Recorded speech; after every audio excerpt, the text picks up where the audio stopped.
Hello friends, कैसे हो सब लोग। आई होप सब लोग अच्छे होंगे, बेहतर होंगे और स्वस्थ होंगे। स्वागत है आपका fairs cloud learn to lead में। Good morning to all the students. तो आज हम डिस्कस करेंगे 20 जनवरी 2022 के बहुत इंपॉर्टेंट करंट अफेयर, जिसमें से आप दो बेस्ट इमेजेस यहाँ पे देख रहे हो। लेकिन बहुत इंपॉर्टेंट करंट अफेयर डिस्कस करने वाले हैं, तो वीडियो को बिल्कुल लास्ट तक जरूर देखना है। लेकिन उससे पहले आप हमारी एप्लीकेशन को डाउनलोड कर लें, करियर्स क्लाउड को।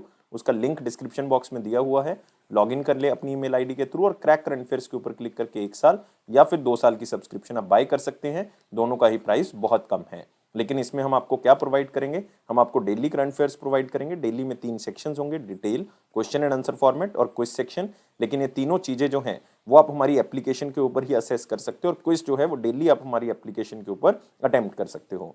वीकली सेक्शन होगा, उसमें भी 3 सेक्शंस होंगे, detail, question and answer format और क्विज वीकली बेसिस पे आप हमारी एप्लीकेशन के ऊपर अटेम्प्ट करोगे। मंथली सेक्शन जो कि बहुत इंपॉर्टेंट है, क्योंकि 4 तरह की पीडीएफ्स आपको मिल रही है। डिटेल करंट अफेयर की, क्वेश्चन एंड आंसर फॉर्मेट की, बेस्ट 100 करंट अफेयर वो भी क्वेश्चन एंड आंसर फॉर्मेट में, और चौथी पीडीएफ होगी पॉकेट पीडीएफ, जिसमें 2 लाइन में 3 लाइन में आपको करंट अफेयर मिल जाएगा, ताकि जल्दी जल्दी में आप इसको रिवाइज कर सको। लेकिन आपकी परफॉर्मेंस को और अच्छा करने के लिए हम आपको 20 अलग अलग तरह की टॉपिक वाइज पीडीएफ दे रहे हैं, ताकि एक टॉपिक, 2 टॉपिक को अगर आप रिवाइज करना चाहते हैं तो आप टॉपिक वाइज पीडीएफ से कर सकते हैं। अगर आप बैंकिंग स्टूडेंट हैं तो हम आपको 3 सेक्शंस देंगे, जो कि सिर्फ बैंकिंग एंड इकोनॉमी से रिलेटेड होंगे। एक में डिटेल होगी, क्वेश्चन एंड आंसर फॉर्मेट होगा, क्विज होगा। क्विज आप हमारी एप्लीकेशन के ऊपर ही अटेम्प्ट कर सकते हो, लेकिन वो मंथली बेसिस पे अटेम्प्ट कर सकते हो। इसी तरह से आपको एक एग्जाम पीडीएफ मिलेगी, जिसमें जितना भी करंट अफेयर जा चुका है 2021 का, उसको रिवाइज करने के लिए आप इसका यूज कर सकते हो। आपको डिटेल में बजट और इकोनॉमिक सर्वे मिलेगा, और इसमें आपको एक्सपेक्टेड क्वेश्चन एंड आंसर भी बताए जाएंगे, जो बजट और इकोनॉमिक सर्वे से एग्जामिनर बना सकता है। और अगर आप किसी भी स्टेट एग्जाम की तैयारी कर रहे हैं तो हम आपको हर स्टेट का करंट अफेयर प्रोवाइड करेंगे, ताकि आपकी स्टेट परफॉर्मेंस इंप्रूव हो सके। तो इसी तरह से ये सारे करंट अफेयर आपको मिलेंगे, लेकिन इकट्ठे मिलेंगे। ये सारी चीजें आपको मिलेंगी हमारी एप्लीकेशन के ऊपर, तो डाउनलोड कर ले, लिंक डिस्क्रिप्शन बॉक्स में दिया हुआ है। लॉगिन कर ले ईमेल आईडी के थ्रू, और क्रैक करंट अफेयर्स के ऊपर क्लिक करके आप 1 साल या फिर 2 साल की सब्सक्रिप्शन बाय कर सकते हैं। दोनों का ही प्राइस बहुत कम है। लेकिन दोस्तों एक बात याद रखनी है कि अगर आप नए स्टूडेंट हैं, अपनी प्रेपरेशन को स्टार्ट करें, तो मैं आपको एडवाइस करूंगा कि आप 2 साल का बाय करें, क्योंकि 2022 का लोगे तो वो बहुत कॉस्टली होगा। अभी बाय कर लोगे तो बहुत ज्यादा फायदे में रहोगे। और इसमें आपको दोनों सब्सक्रिप्शन में 10% एक्स्ट्रा डिस्काउंट मिल रहा है, अगर आप इस कोड का यूज करेंगे ASH10 का। और इस ईमेल आईडी और इस नंबर पे हमें संपर्क कर सकते हैं, अगर आपको लगता है कि कोई भी किसी भी तरह का आपको डाउट है। तो स्टार्ट करते हैं 20 जनवरी 2022 का करंट अफेयर। लेकिन उससे पहले सारे बच्चों से यह रिक्वेस्ट है कि जितने भी बच्चे इस वीडियो को देख रहे हैं, लाइक जरूर करेंगे, शेयर करें मैक्सिमम टू मैक्सिमम। कम से कम अपने एक दोस्त को शेयर जरूर कर दिया करो, और चैनल को अभी के अभी सब्सक्राइब कर लेंगे, और टेलीग्राम ग्रुप को आप डिस्क्रिप्शन बॉक्स से ज्वाइन कर लें, ताकि आपको ऑफिशियल नोटिफिकेशन जो है वो मिलती रहे। इसमें पहला क्वेश्चन है, who is appointed as the chairman and managing director of Air India. तो आप देख सकते हो बहुत इंपॉर्टेंट ऑर्गेनाइजेशन हो चुकी है अब ये, क्योंकि एयर इंडिया को रिसेंटली जो है वो टाटास ने खरीद लिया है। टाटास की एक सब्सिडरी है जिसका नाम क्या है, टेलिस प्राइवेट लिमिटेड। उसने जो है वो एयर इंडिया को और एयर इंडिया एक्सप्रेस को, दोनों को खरीद लिया है, और 18,000 करोड़ में जो है वो ये डील हुई थी। और मेरे ख्याल से सारे स्टूडेंट्स को इसके बारे में पता होगा। लेकिन अभी तक जो चल रहे थे वो राजीव बांसल चल रहे थे। कौन थे? राजीव बांसल, जो अभी तक आप कह सकते हो चेयरमैन और मैनेजिंग डायरेक्टर का काम कर रहे थे, जो कि एक सेक्रेटरी है मिनिस्ट्री ऑफ सिविल एविएशन के अंदर। मिनिस्ट्री ऑफ सिविल एविएशन के अंदर एक सेक्रेटरी हैं। लेकिन अब इनका टाइम पीरियड आप ये नहीं कह सकते कि खत्म हो गया, क्योंकि इनके पास एडिशनल चार्ज था। लेकिन अब परमानेंट जो है वो चेयरमैन और मैनेजिंग डायरेक्टर कौन बना दिए गए? विक्रम देवदत्त जो है वो बना दिए गए हैं। तो आंसर क्या होगा इसका? बी होगा। और विक्रम देवदत्त के बारे में याद रखना है कि 1993 के आईएएस ऑफिसर, आईएएस बैच के ऑफिसर हैं, और इन्हीं को जो है वो चेयरमैन और मैनेजिंग डायरेक्टर बनाया गया। आप देख सकते हैं Vikram Devdutt appointed as chairman और मैनेजिंग डायरेक्टर एयर इंडिया के। तो सारी चीजें मैं आपके साथ डिस्कस कर चुका हूं, लेकिन आपने ये ऑप्शंस भी जो है वो याद रखनी है। जैसे आप अतुल कुमार गोयल का नाम यहाँ पे देख रहे हो, तो बहुत इंपॉर्टेंट नाम है, और इनको रिसेंटली मैनेजिंग डायरेक्टर और सीईओ बनाया गया है कौन से बैंक का? पंजाब नेशनल बैंक का। ऐसे ही सोमा शंकर प्रसाद है, इनको बनाया गया है एमडी और सीईओ कौन से बैंक का? इनको बनाया गया यूको बैंक का। और ऐसे ही वासुदेवन पीएन, ये भी याद रखोगे, एमडी और सीईओ बनाए गए एक स्मॉल फाइनेंस बैंक के, इक्विटा स्मॉल फाइनेंस बैंक के। तो सारी की सारी अपॉइंटमेंट्स जो है वो बहुत ज्यादा इंपॉर्टेंट हैं। इसी के साथ आते हैं अगले क्वेश्चन के ऊपर, who is selected as the new president of the European Union Parliament. जो यूरोपियन यूनियन पार्लियामेंट के पुराने प्रेसिडेंट थे, उनका देहांत हो गया रिसेंटली। हमने क्वेश्चन को कवर किया था, डेविड ससोली जी, इनका रिसेंटली जो है वो देहांत हो गया, जिसके कारण जो है नए प्रेसिडेंट को चुना गया, और वो एक महिला है, और नाम क्या है उनका? रॉबर्टा मेट्सोला। आंसर क्या होगा इसका? डी होगा। कौन सी कंट्री से बिलोंग करती है? ये माल्टा से बिलोंग करती हैं, तो नाम जरूर याद रखेंगे, रॉबर्टा मेट्सोला। तो आप यहाँ पे रॉबर्टा मेट्सोला का चेहरा देख सकते हैं, यूरोपियन यूनियन पार्लियामेंट की नई प्रेसिडेंट चुनी गई है और आपने याद रखने की यंगेस्ट एवर प्रेसिडेंट है और ऐसी तीसरी महिला हैं जो यूरोपियन यूनियन पार्लियामेंट को क्या कर रही हैं, लीड कर रही हैं। और डेविड ससोली के देहांत के बाद जो है इनको प्रेसिडेंट जो है वो बनाया गया है। इस क्वेश्चन को हम ऑलरेडी कवर कर चुके हैं और ये 43 ईयर्स ओल्ड है, पॉलिटिशियन तो है ही है, साथ में यूरोपियन यूनियन की जो स्मॉलेस्ट कंट्री है, यूरोपियन यूनियन की जो स्मॉलेस्ट कंट्री है माल्टा, उसकी सदस्य हैं। आप कह सकते हो माल्टा से बिलोंग करती हैं और ये पहली बार जो है वो इलेक्ट हुई थी as a member of European Parliament 2013 के अंदर। फिर ये फर्स्ट वाइस प्रेसिडेंट बनी थी यूरोपियन पार्लियामेंट की 2020 में। तो अपने आप में क्वेश्चन जो है वो यहां से भी इंपॉर्टेंट निकल आता है। लेकिन दोस्तों आपने यूरोपियन यूनियन के बारे में याद रखना है कि यूरोपियन यूनियन जो है वो पॉलिटिकल और इकोनॉमिकल बॉडी है जिसमें 27 जो है वो कंट्रीज उसकी मेंबर हैं। यूनाइटेड किंगडम आप कह सकते हो कि ब्रिटेन जो है वो उसमें से एग्जिट कर चुका है, तो 27 कंट्रीज जो हैं वो वहां से यूरोपियन यूनियन से बिलोंग करती हैं, जिसमें जो है वो यूरोप से ही बिलोंग करती हैं सारी कंट्रीज। और यूरोपियन यूनियन ऐसी सिंगल मार्केट है जो ग्लोबल लेवल पे भी और अपनी कंट्रीज के बीच में भी जो इसकी मेंबर कंट्रीज है उसमें ट्रेड करती है। और यूरोपियन यूनियन का हेडक्वार्टर जो है वो कहाँ पे है, ब्रसल के अंदर है। तो ये सारी चीजें आपने याद रखनी है जितनी भी मैंने आपको बताई हैं। लेकिन जो बाकी ऑप्शन देख रहे हो दोस्तों ये भी आपके लिए बहुत इंपॉर्टेंट है। जैसे कि आप देख रहे हो क्रिस्टाइन रशल, कैथरीन रशल को रिसेंटली बनाया गया हेड कौन सी ऑर्गेनाइजेशन का, यूनाइटेड नेशन चिल्ड्रन एजेंसी एक जिसका नाम है UNICEF, United nation children fund. तो इसकी हेड जो है वो बनी है कैथरीन रशल। ऐसी एक नाम आप देख रहे हो एवा एंडरसन, मैग्डालेना एंडरसन, ये फर्स्ट महिला है, ऐसी पहली फीमेल है जो कि प्राइम मिनिस्टर बनी है कौन सी कंट्री की, स्वीडन की। तो अपने आप में इंपॉर्टेंट हो जाता है। नेक्स्ट डेविड ससोली के बारे में बात ऑलरेडी हम कर चुके हैं। तो याद रखना है यूरोपियन यूनियन पार्लियामेंट की नई प्रेसिडेंट जो है वो रॉबर्टा मेट्सोला है। अगले क्वेश्चन के ऊपर आते हैं। अगला है कि किसको नया जो है वो चेयरमैन चुना गया है कौन सी ऑर्गेनाइजेशन का, इंडियन फार्मर्स फर्टिलाइजर्स कोऑपरेटिव, जिसको हम इफ्को के नाम से भी जानते हैं। और ये 17th नंबर के जो है वो इसके चेयरमैन लगाए गए हैं।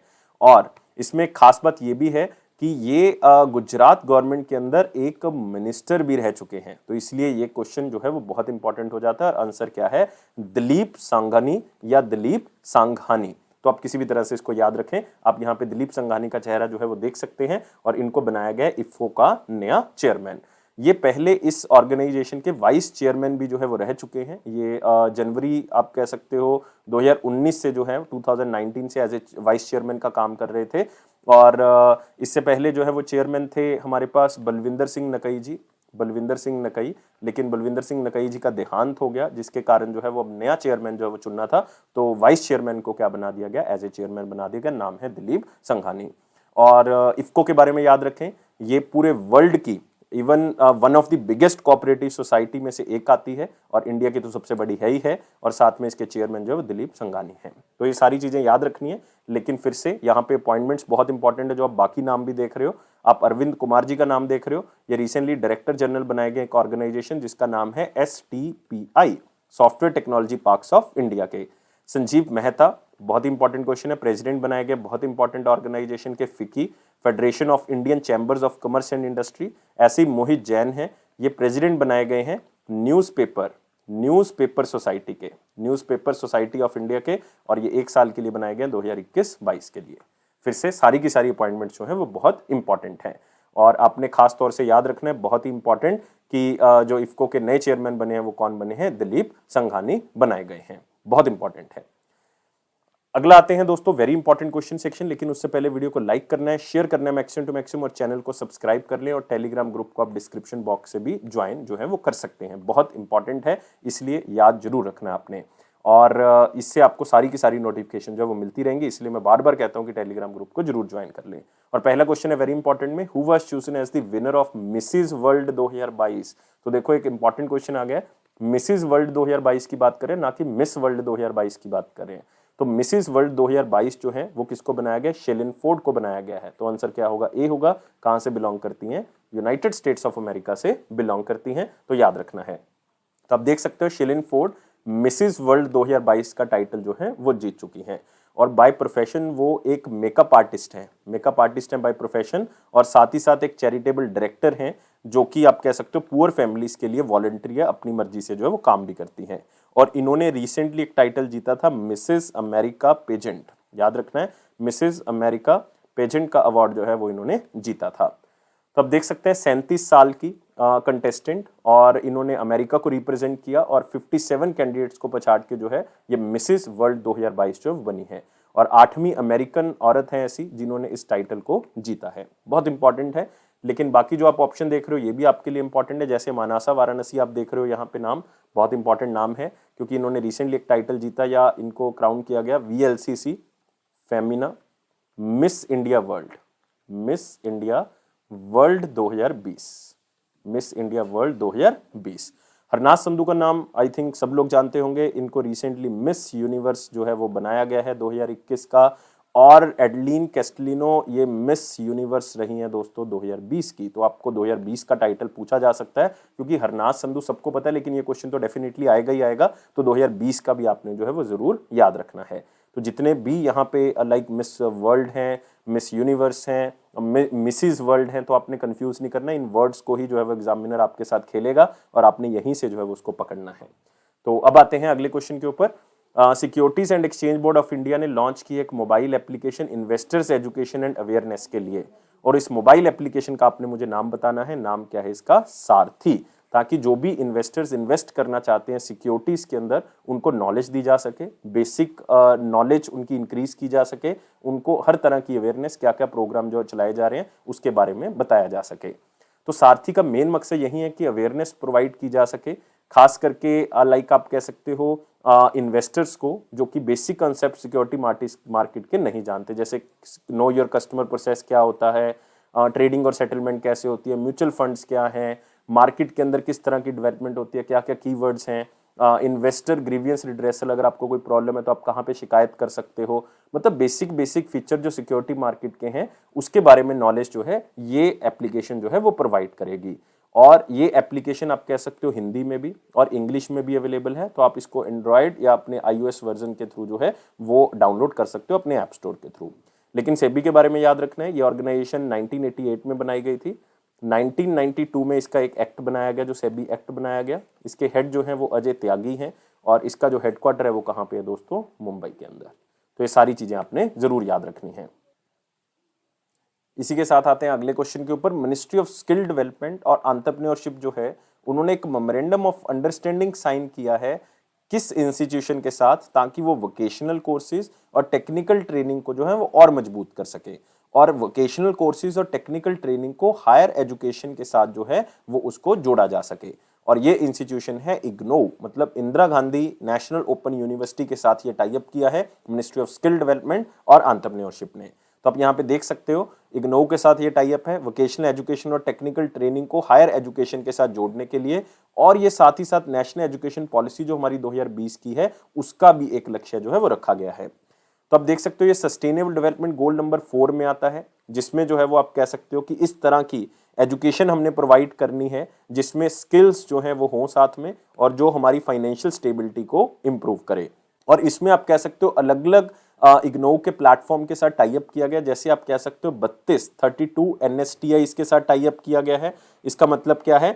National skill technical institution and more than 3000 government ITI, government ITI का यहाँ पे मतलब है इंडस्ट्रियल ट्रेनिंग इंस्टीट्यूशंस, 500 PMKKs, इसका मतलब है प्रधानमंत्री कौशल केंद्र, और 300 JSS, इसका मतलब है जन शिक्षण संस्थान जो है वो इग्नो के साथ जो है वो टाई अप करेंगे, और इग्नो के लिए वो as a registration centre, examination centre, work centres जो है वो बनेंगे, ताकि सबको जो है वो ट्रेनिंग जो है वो प्रोवाइड की जा सके और हर तरह के लोगों तक जो है वो पहुंचा जा सके। तो आप सिंपल लैंग्वेज में कह सकते हो कि वोकेशनल एजुकेशन और ट्रेनिंग को हायर एजुकेशन के साथ कनेक्ट करके हमने वहां से एम्प्लॉयबिलिटी जनरेट करनी है, हमने ज्यादा से ज्यादा लोगों को रोजगार जो है वो प्रोवाइड करना है।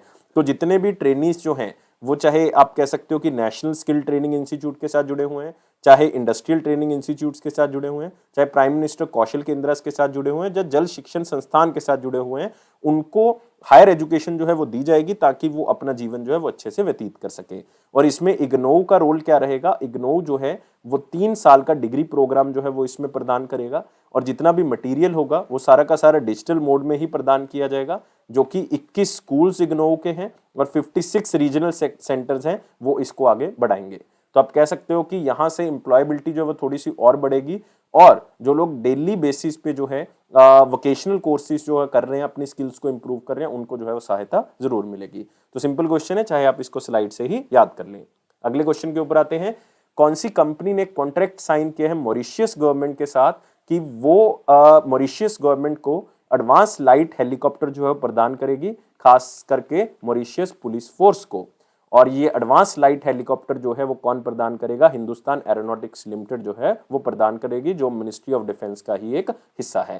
तो आप देख सकते हैं यहाँ पे ये कॉन्ट्रैक्ट जो है वो इंडिया का एक विजन है कि हम maximum to maximum defence export जो है वो बूस्ट करेंगे, खास करके फ्रेंडली फॉरेन कंट्रीज को, जैसे मलेशिया है, श्रीलंका है, इंडोनेशिया है, फिलीपींस है। जैसे कि इंडिया ने रिसेंटली फिलीपींस के साथ एक टाई अप किया है कि फिलीपींस जो है वो इंडिया से ब्रह्मोस को खरीदेगा, और फिलीपींस ऐसा पहला कंट्री बन गया जो ब्रह्मोस मिसाइल को इंडिया से खरीदेगा। और ये एडवांस लाइट हेलीकॉप्टर MK3 जो है वो एक मल्टी रोल हेलीकॉप्टर है। लाइक इसको आप अलग अलग तरह से यूज कर सकते हो, और इसका वेट जो है वो 5.5 टन कैटेगरी के अंदर रखा गया है। और मॉरिशस जो है वो ऑलरेडी इस एडवांस लाइट हेलीकॉप्टर को यूज कर रहा है, और डू 228 एयरक्राफ्ट को यूज कर रहा है, जो कि हिंदुस्तान एरोनॉटिक लिमिटेड की तरफ से बनाया गया है। तो इसका मतलब इस सर्विस को सारी की सारी कौन प्रोवाइड करेगा? HAL प्रोवाइड करेगा। इवन आगे भी अगर कोई टेक्निकल असिस्टेंस चाहिए इस एडवांस हेलीकॉप्टर से रिलेटेड, वो भी जो है वो हिंदुस्तान एरोनॉटिक्स लिमिटेड प्रोवाइड करेगा। लेकिन आपने दोस्तों यहाँ पे मॉरिशस के बारे में याद रख लेना है। मॉरिशस के जो प्रेसिडेंट हैं वो है पृथ्वीराज सिंह। पृथ्वीराज सिंह, पृथ्वीराज सिंह पूरा नाम है पृथ्वीराज सिंह रूपुन। और साथ ही साथ आपने याद रखनी है यहाँ की कैपिटल वो है पोर्ट लुइस, पोर्ट लुइस। और करेंसी है मॉर्टियन या मॉरिशियन रूपी। याद रखोगे, बहुत इंपॉर्टेंट। और HAL का हेडक्वार्टर याद कर लें, बेंगलुरु में है, बेंगलुरु कर्नाटका। अगले क्वेश्चन के ऊपर आते हैं। कौन सा बैंक और इक्विरस वेल्थ है जिन्होंने मिलके जो है वो एक फंड लॉन्च करने का निर्णय लिया है, और इस फंड का नाम है $, ऑफशोर फंड। मतलब ये ऑफशोर फंड के बारे में आपको पता होना चाहिए, इस बैंक के बारे में पता होना चाहिए। तो कीवर्ड्स आपके लिए बहुत हैं, आप इस क्वेश्चन को याद रख सकते हो। ऑफशोर फंड का मतलब होता है कि वो फंड या वो स्कीम्स जिसके अंदर इन्वेस्टमेंट की जा सकती है इंटरनेशनल मार्केट के अंदर। इंटरनेशनल मार्केट के अंदर इन्वेस्ट किया जा सकता है, या मल्टीनेशनल कंपनीज के अंदर इन्वेस्ट किया जा सकता है। अगर कोई इंडियन रेजिडेंट इसमें इन्वेस्ट करना चाहता है तो वो इंडियन रूपी में ही क्या करेगा? उसको इन्वेस्ट करेगा। और ऑफशोर जितने भी फंड होते हैं उनको गाइडलाइंस के ऊपर खरा उतरना होगा। किसकी? Securities exchange board of India की, और RBI की जो म्यूचुअल फंड से रिलेटेड गाइडलाइंस है उसके ऊपर खरा उतरना पड़ेगा। और ये बैंक दोस्तों कौन सा है? फेडरल बैंक, और साथ में है इक्विरस वेल्थ। दोनों ने मिलकर इस फंड को लॉन्च किया है ताकि फंड जो है वो रेज किया जा सके फॉरेन करेंसी के अंदर। लेकिन इंडियन करेंसी जो, अगर इंडिया इसमें कुछ इन्वेस्ट करेगा, इंडिया के लोग इन्वेस्ट करेंगे, तो इंडियन रूपी में ही कर सकते हैं। फेडरल बैंक, इक्विरस वेल्थ जो है वो jointly USD fixed maturity fund जो है वो लेके आए हैं। और ये आप कह सकते हो कि ओनली फेडरल बैंक के कस्टमर्स के लिए है, चाहे वो NRI हैं, चाहे वो इंडियन रेजिडेंट हैं, दोनों इसमें इन्वेस्ट कर सकते हैं। इसमें ऑलमोस्ट 6.5% जो है वो पर एनम इंटरेस्ट आपको दिया जाएगा, क्योंकि डॉलर में जो है ये फंड लॉन्च किया गया, तो डॉलर में आपको इंटरेस्ट मिलेगा। 3 साल का टेन्योर है, लेकिन आप इसको 1 साल और एक्सटेंड जो है वो कर सकते हो। तो ये पोर्टफोलियो बहुत ही इंपॉर्टेंट है, और बहुत ही अच्छी तरह से स्किल्ड टीम की तरफ से जो है वो इसको मैनेज किया जा रहा है, जिसका एक्सपीरियंस 70 साल का है, और अभी तक 50 बिलियन डॉलर तक के फंड जो हैं वो मैनेज कर चुके हैं। तो इतनी बड़ी टीम जो है वो इसको देख रही है, और इसको ज्वाइंटली डिजाइन किया गया है इक्विरस और फेडरल बैंक की तरफ से। तो बहुत इंपॉर्टेंट फंड है ये, और फेडरल बैंक ने इसको लॉन्च किया है। याद रखना है, बहुत इंपॉर्टेंट है, खास करके बैंकिंग स्टूडेंट्स के लिए। 1931 में फेडरल बैंक को बनाया गया था। इसका हेडक्वार्टर कहाँ पे दोस्तों? एलुवा के अंदर, केरला में। MD और CEO जो हैं वो श्याम श्रीनिवासन हैं, और इसकी जो टैगलाइन है वो है your perfect banking partner, your perfect banking partner. इसी के साथ आते हैं अगले क्वेश्चन के ऊपर। Who is appointed as the ambassador of universal acceptance steering group? बहुत इंपॉर्टेंट है, इस ग्रुप को आपने याद करना है, इस कंपनी को आपने याद रखना है, यूनिवर्सल एक्सेप्टेंस स्टीयरिंग ग्रुप। और इसके ब्रांड एम्बेसडर बनाए गए हैं विजय शेखर शर्मा। तो अपने आप में इंपॉर्टेंट हो जाता है ये नाम। कौन है? ये पेटीएम के फाउंडर हैं दोस्तों, पेटीएम के फाउंडर विजय शेखर शर्मा। उन्होंने जो है वो यूनिवर्सल एक्सेप्टेंस स्टीयरिंग ग्रुप का एम्बेसडर जो है बनने के लिए हाँ कर दी है। और ये इंटरनेट पैनल ऑन लैंग्वेजेस जो है उसकी एक ऑर्गेनाइजेशन है, तो उन्होंने जो है वो विजय शेखर शर्मा को एम्बेसडर बनाया है। तो जो यूनिवर्सल एक्सेप्टेंस स्टीयरिंग ग्रुप है वो एक इंटरनेशनल ऑर्गेनाइजेशन है जो इस तरह की चीज़ों को डेवलप करती है या रिकमेंड करती है, खास करके उन लैंग्वेजेस को जो कि अभी तक जो है वो इंटरनेट को असेस करने के लिए यूज नहीं हो रही हैं। तो मतलब उन तरह की लैंग्वेजेस को बनाने में काम कर रहा है ये।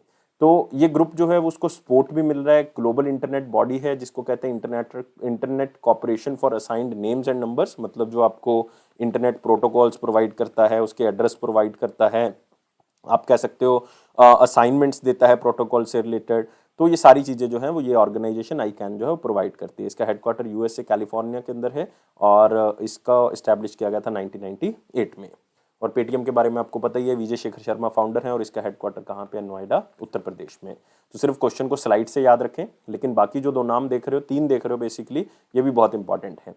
वरुण शर्मा, वरुण शर्मा को रिसेंटली ब्रांड एम्बेसडर बनाया गया ईज माई ट्रिप का। किसका? ईज माई ट्रिप का। लेकिन वरुण शर्मा के साथ साथ एक और भी बहुत ही वर्सटाइल एक्टर हैं विजय राज, उनको भी जो है वो इसका ब्रांड एम्बेसडर बनाया गया है। पीवी संधू और नीरज चोपड़ा दोनों को ब्रांड एम्बेसडर बनाया गया Disney Byju early learning application. Early learning application का ब्रांड एम्बेसडर बनाया गया पीवी सिंधु और नीरज चोपड़ा को।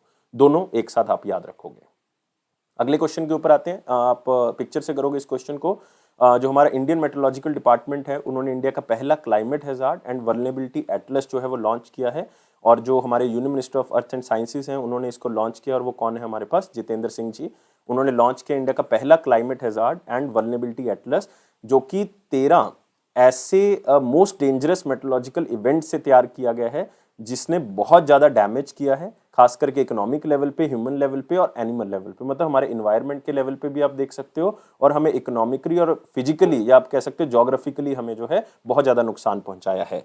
तो इस एटलस के अंदर ये बताया गया कि हर इंडियन डिस्ट्रिक्ट के अंदर कौन से एरियाज जो है वो हाईली वल्नरेबल हैं, खास करके क्लाइमेट्स के लेके, किस तरह से जो है वहाँ पे नुकसान हो सकता है। नील से लेके चाहे लो लेवल है, चाहे हाई लेवल है, चाहे मॉडरेट लेवल है, तो ये सारी चीज़ें जो है वो उसके अंदर बताई हुई हैं।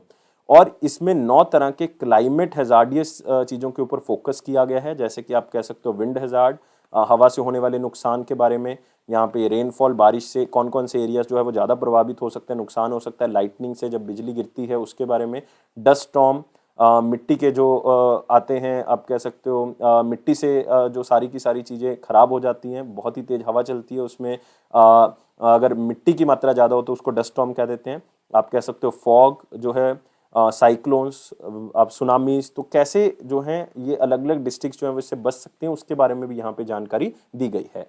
इवन 4 नए तरह के डॉपलर वेदर रडार्स लगाए गए हैं ताकि वेदर सिस्टम को और एक्यूरेट किया जा सके और पता लग सके बहुत ही अच्छे से। कहाँ कहाँ पे? मुंबई में, दिल्ली के अंदर, चेन्नई के अंदर और लेह के अंदर, मतलब लद्दाख यूनियन टेरिटरी के अंदर इसको लगाया गया है। तो ये सारी चीज़ें आपने याद रखनी है, बहुत ही इंपॉर्टेंट है। और ये लॉन्च किसने किया है? इंडियन मेट्रोलॉजिकल डिपार्टमेंट ने इसको लॉन्च किया है। इसी के साथ आते हैं अगला question. Ministry of information technology या इलेक्ट्रॉनिक्स एंड इंफॉर्मेशन टेक्नोलॉजी ने एक सिटीजन सर्विस डिलीवरी प्लेटफॉर्म जो है वो लॉन्च किया है, जिसको नाम दिया गया digital governance mission. Digital governance mission या डिजिटल गवर्नमेंट मिशन, इसके तहत जो सर्विसेज हैं आपको और फास्ट जो है वो मिलेंगी। ये मिनिस्ट्री ऑफ इलेक्ट्रॉनिक्स और इंफॉर्मेशन टेक्नोलॉजी का इनिशिएटिव है, क्योंकि इसमें अब नई तरह की टेक्नोलॉजी यूज़ की जाएगी, जैसे कि artificial intelligence, machine learning, cloud computing, इन सब टेक्नोलॉजी का यूज़ करके आपको सर्विसेज और अच्छे से जो है सरकार प्रोवाइड करेगी, ताकि आपको वेट ना करना पड़े, आप जैसे ही उसको अवेल करना चाहो उसी टाइम पे आपको वो सर्विस मिल जाए। क्योंकि ये डिजिटल इंडिया का सपना जो है 15 साल पहले जो है वो हमने ई गवर्नेंस मिशन स्टार्ट कर दिया था, जिसके तहत कुछ सर्विसेज को डिजिटाइज कर दिया गया था, जैसे कि पासपोर्ट सेवा केंद्र बना दिए गए थे, लैंड रिकॉर्ड्स को डिजिटाइज किया जा रहा है, आपको सर्टिफिकेट जो है वो मिल रहा है, इनकम टैक्स रिटर्न आप ऑनलाइन भर सकते हो। तो ये सारी चीज़ें जो है वो सरकार धीरे धीरे करके सारी सर्विसेज जो है वो ऑनलाइन कर रही है।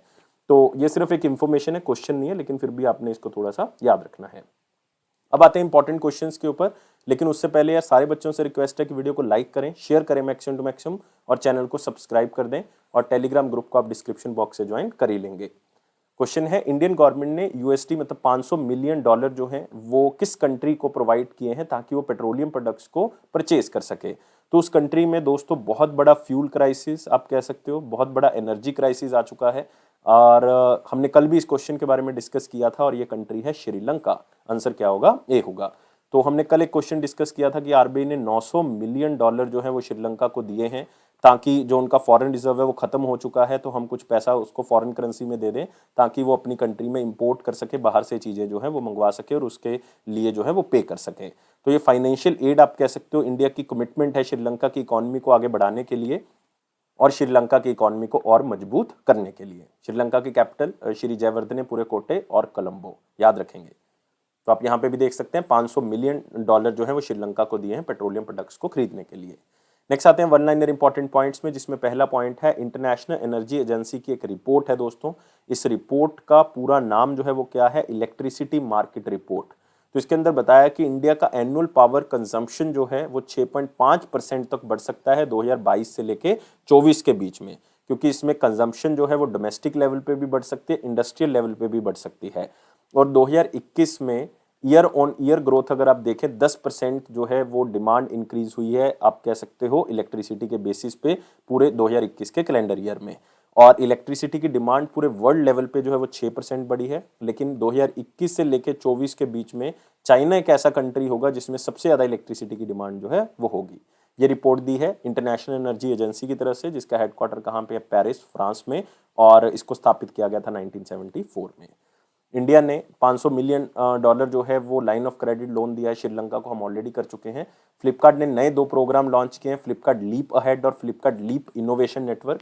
और ये ऐसे प्रोग्राम जो फ्लिपकार्ट लीप से स्टार्ट होते हैं या फ्लिपकार्ट लीप उनके साथ लगा हुआ है, इसका मतलब है कि वो स्टार्टअप्स को आगे बढ़ाने का काम कर रहे हैं, मतलब स्टार्टअप्स को प्रोत्साहन दे रहे हैं, स्टार्टअप्स को हर तरह की सहायता जो है वो प्रदान की जा रही है। ये अभी हमने फर्स्ट नेशनल स्टार्टअप डे जो है वो सेलिब्रेट किया है 16 जनवरी को, तो उस टाइम पे फ्लिपकार्ट ने इसको अनाउंस किया है। और जुलाई 2021 में फ्लिपकार्ट लीप से जो है वो 8 ऐसे स्टार्टअप्स तैयार हुए हैं जो आज मार्केट में काम कर रहे हैं।